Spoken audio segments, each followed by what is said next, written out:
السلام عليكم خواتاتي، كي راكم؟ لاباس؟ ان شاء الله تكونوا في احسن حال ان شاء الله.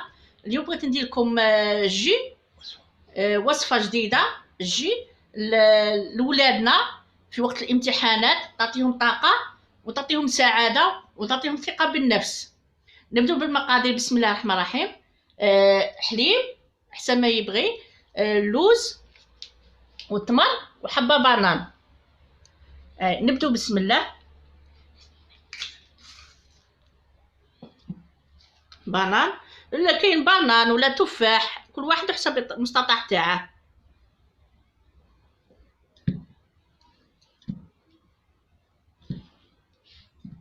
الصباح من يروح يقرا عطيها له، والحليب حسب نص يوطرو تقريبا. لوز حسب من المستطاع، لما كاش لوز ديري معليش تمر والحليب والبانان ولا تفاح. تعطيهم ثقة بالنفس، تعطيهم طاقة حتى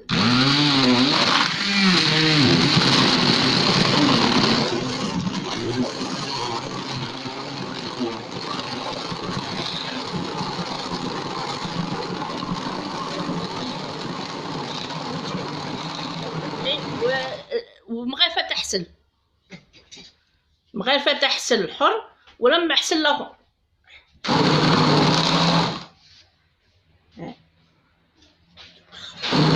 خلطوا مليح. هي من احسن ما فيش سكر.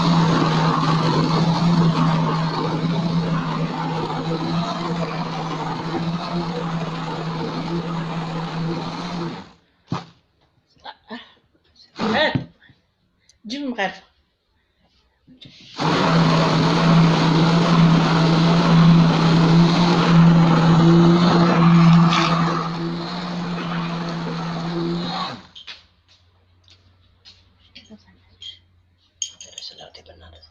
فوالا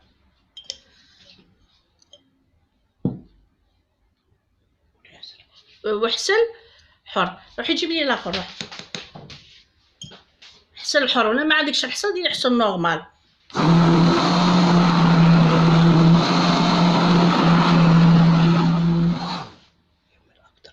من افضل حسن الحر، تعطي طاقه للغريان. بز حسن، هي من افضل تعطي طاقه للغريان. البز وليدك من يروح يقرا الصباح.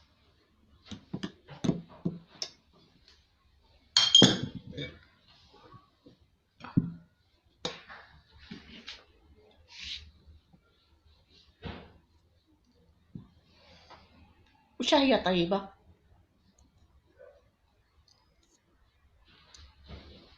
فن شباب،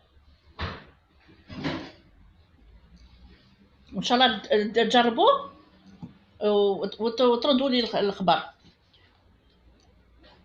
وارسلوا لي في الكومونتير وديروا لي لايك، ونزيدوا. قلت لك حسن الحر. انا في الاول ما كانش عندي بزاف هذا الزاوج.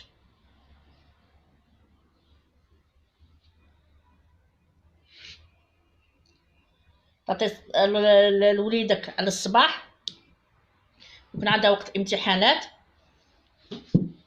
تجي تعطيه طاقة حتى يكمل ان شاء الله من الامتحان وتعطيه سعادة. تعرفوا بلي البانان عنده طاقة، والتمر طاقة، والعسل طاقة، واللوز طاقة. ان شاء الله يعجبكم هذا العصير. وما تنسوش لايك واشتراك وكومنتير. وشكرا، والى وصفة جديدة، والى اللقاء.